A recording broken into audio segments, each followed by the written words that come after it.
तेजस्वी यादव का बयान आया कि भाई जातिगत जनगणना कराने से एक फायदा हुआ है जो 94 लाख से अधिक लोगों को हमने पिछले में शामिल किया है, उन्हें 2-2 लाख रुपया दिया है। क्या कहना है?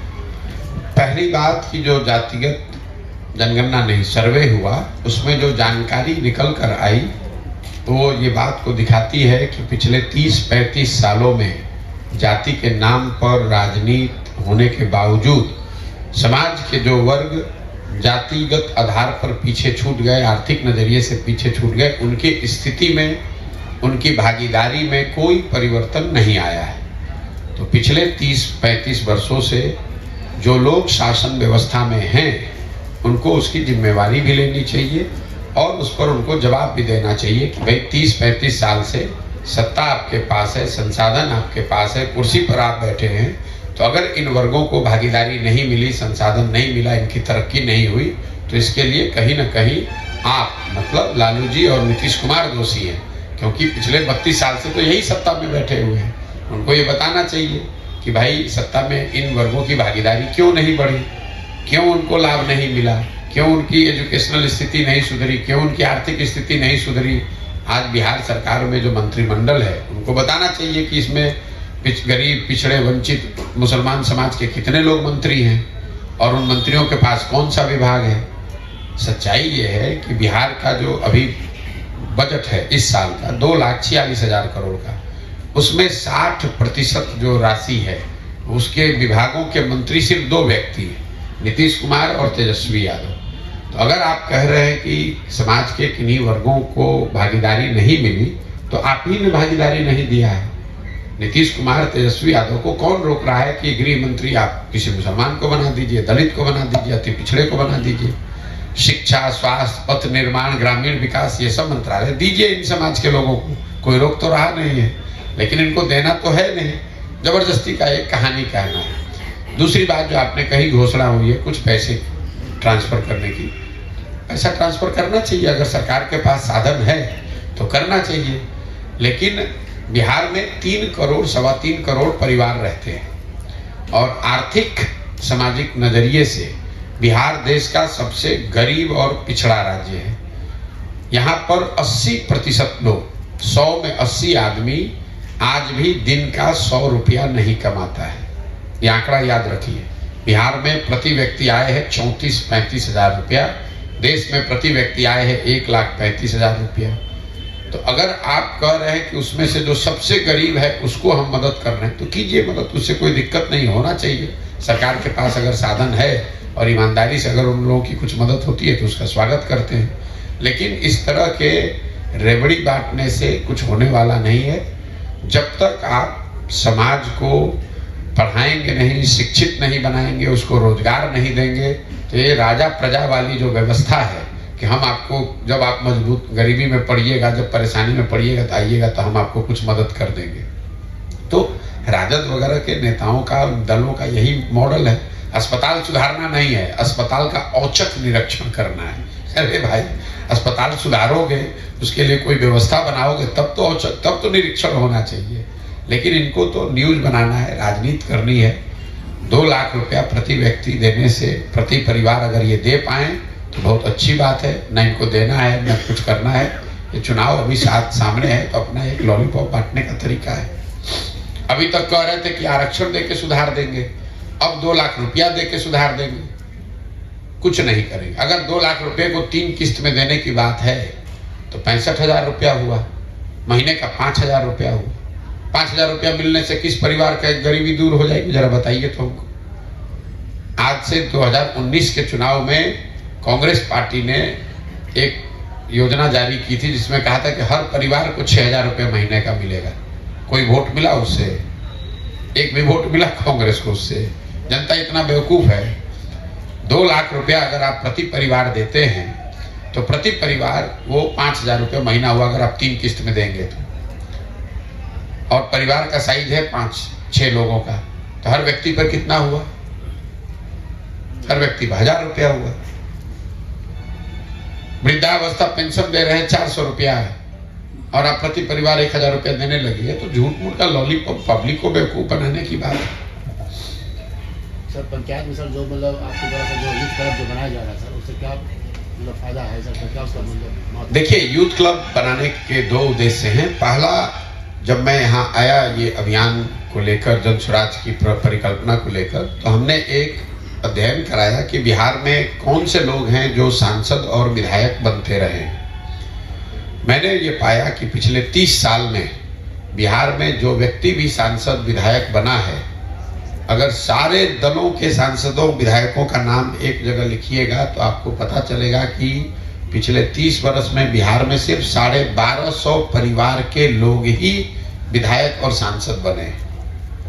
दल कोई जीते, व्यवस्था कोई बने, नेता और परिवार वही रहता है। मैं आपको उदाहरण एक दूंगा, आपको समझ में आएगा। कई बार आपको लगता है कि लालू जी के पार्टी में परिवार है, ये कांग्रेस में परिवारवाद है। आप भाजपा को बिहार में देख लीजिए। भाजपा के आज अध्यक्ष है सम्राट चौधरी।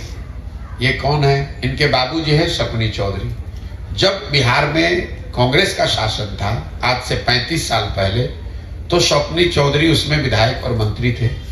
जब लालू जी का शासन आया तो शकुनी चौधरी जी उसमें भी विधायक और मंत्री बने।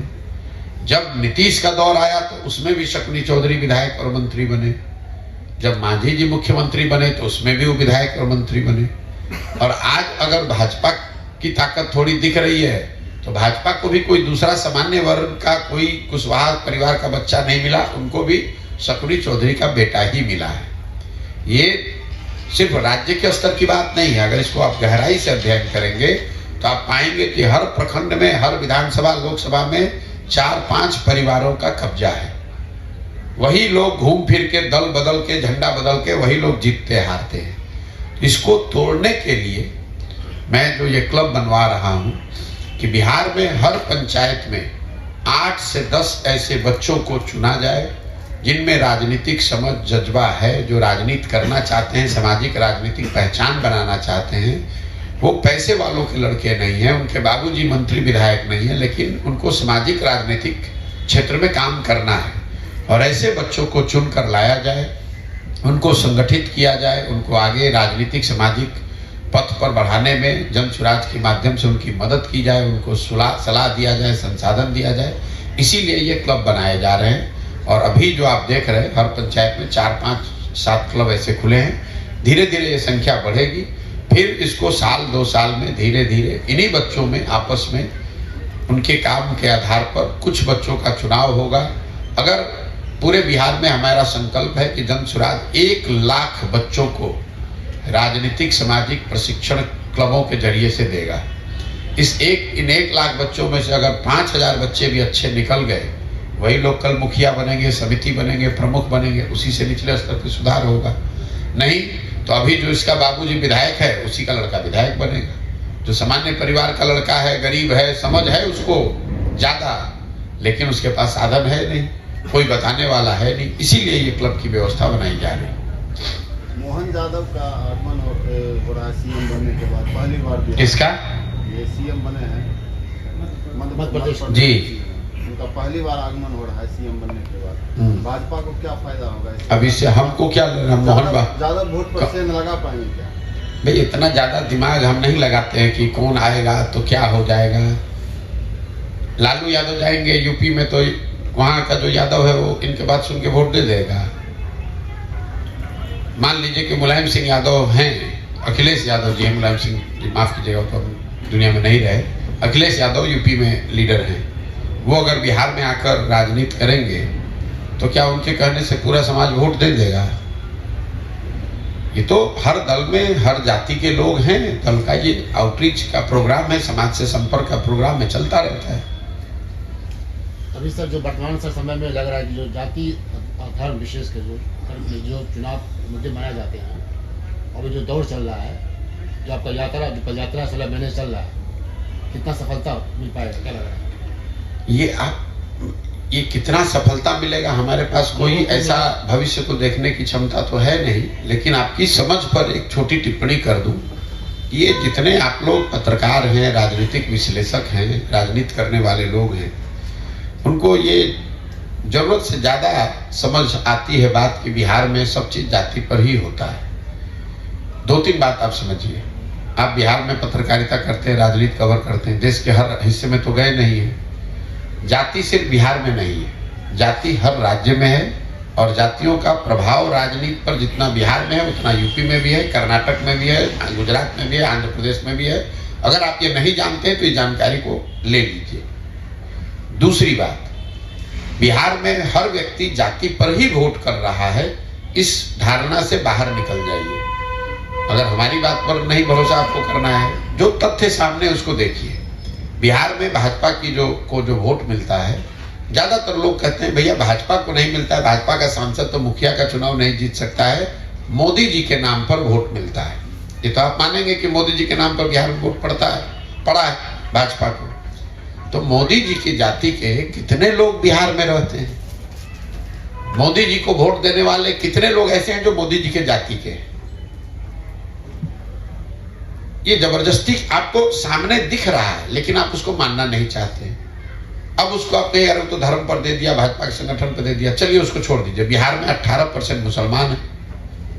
मुसलमान लालटेन को वोट देते हैं, राजद को वोट देते हैं, वो तो जाति पर वोट नहीं दे रहे हैं, वो तो सिर्फ भाजपा के डर से राजद को वोट दे रहे हैं। तो फिर आप कैसे कहिए कि सब आदमी वोट दे रहा है जाति पर ही? मतलब मुसलमान बिहार में नहीं रहता है। 20% वोट वो तो जाति पर नहीं पड़ रहा है, वो भाजपा के डर से पड़ रहा है। बहुत बड़ा वर्ग एक ऐसा है जो भाजपा को सिर्फ इसलिए वोट देता है कि वो लालू जी को वोट नहीं दे सकता, उसको जाति से मतलब नहीं है, उसको इससे मतलब है कि हमको लालू को वोट नहीं देना है। तो इतनी आसानी से एक लाइन में चीजों को जब आप लोग सब बताते हैं, स्वीपिंग स्टेटमेंट अंग्रेजी में जिसको कहते हैं, अरे बिहार में तो सब जातीय पर होता है। मेरे भाई, इतना आसान होता तो जातियों का जो प्रोपोर्शन है, अनुपात है समाज में, वो तो घटता बढ़ता है नहीं। अगर 14% यादव है तो 14% यादव रहेगा। 20 साल पहले भी था, आज भी 18% अगर मुसलमान आज से 20 साल पहले था तो 0.5% बढ़ा घटा होगा, उतना ही है। तो फिर जो जाति के समीकरण से लोग चुनाव जीतते हैं, उनका सीट घटता बढ़ता कैसे है? अगर हर जाति वाला फिक्स ही है तो इस संख्या घटती बढ़ती कैसे है? जाति समाज की सामाजिक राजनीतिक जीवन का एक महत्वपूर्ण पहलू है, और समाज में एक बड़ा वर्ग जाति के आधार पर वोट करता है। लेकिन एक बड़ा वर्ग वोट करता है जाति पर और सब वोट करता है, दोनों में जमीन आसमान का फर्क है। समाज में एक बड़ा वर्ग जाति के आधार पर वोट करता है। आपको समाज के विभिन्न पहलुओं को समझना है। बहुत वर्ग है जो धर्म के नाम पर वोट करता है, एक बड़ा वर्ग है जो लालू के डर से भाजपा को वोट करता है, एक बड़ा वर्ग है जो भाजपा के डर से वोट करता है। बहुत लोग पढ़ाई के लिए, रोजगार के लिए भी वोट करते हैं। जो वोटिंग का रिजल्ट है चुनाव का, वो सारे बातों का सम्मिश्रण है। सिर्फ ये कह देना कि जाति के आधार पर वोट पड़ा है, तब तो भाई भाजपा को यहाँ 0 सीट हो जाना चाहिए। ये तो हुआ नहीं आज तक। बिहार में जो आर्थिक सामाजिक और स्थिति है वर्तमान, उसके लिए भाजपा कितनी जिम्मेदार है?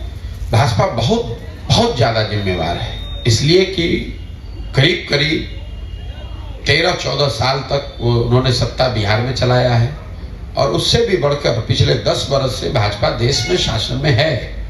और 10 साल के भाजपा के देश के शासन में बिहार को कोई भी लाभ नहीं मिला, न केंद्र के नजरिए से, न जब उनकी सरकार यहाँ राज्य में थी उसके नजरिए से। और ये तब हुआ है जबकि बिहार से भाजपा को एक तरीके से आंख बंद करके लोगों ने वोट दिया है।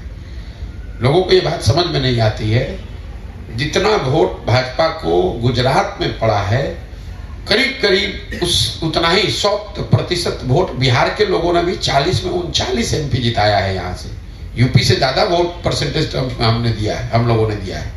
लेकिन आप गुजरात की तरक्की देख लीजिए, भाजपा की चिंता देख लीजिए, गुजरात के तरक्की को लेकर मोदी जी कितना समय गुजरात में देते हैं ये देख लीजिए, और मोदी जी ने बिहार के लिए क्या किया ये देख लीजिए।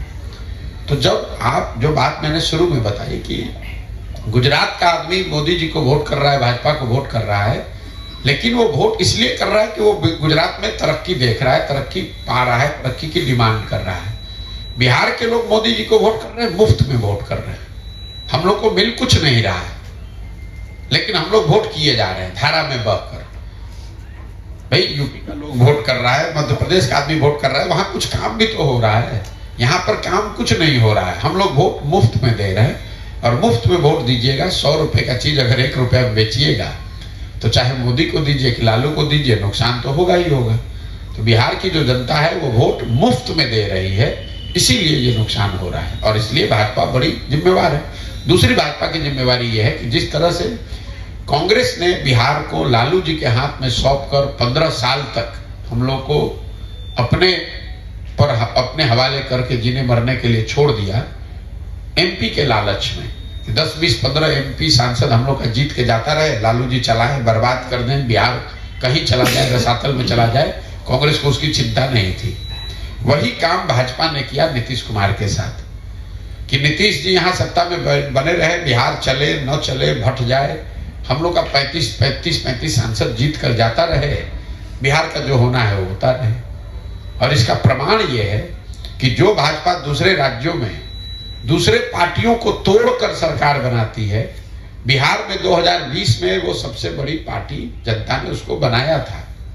उनके 75 विधायक बने थे, नीतीश जी के 42 विधायक थे। भाजपा को किसने रोका था यहाँ मुख्यमंत्री बनाकर जिम्मेवारी लेकर सुधारने के लिए?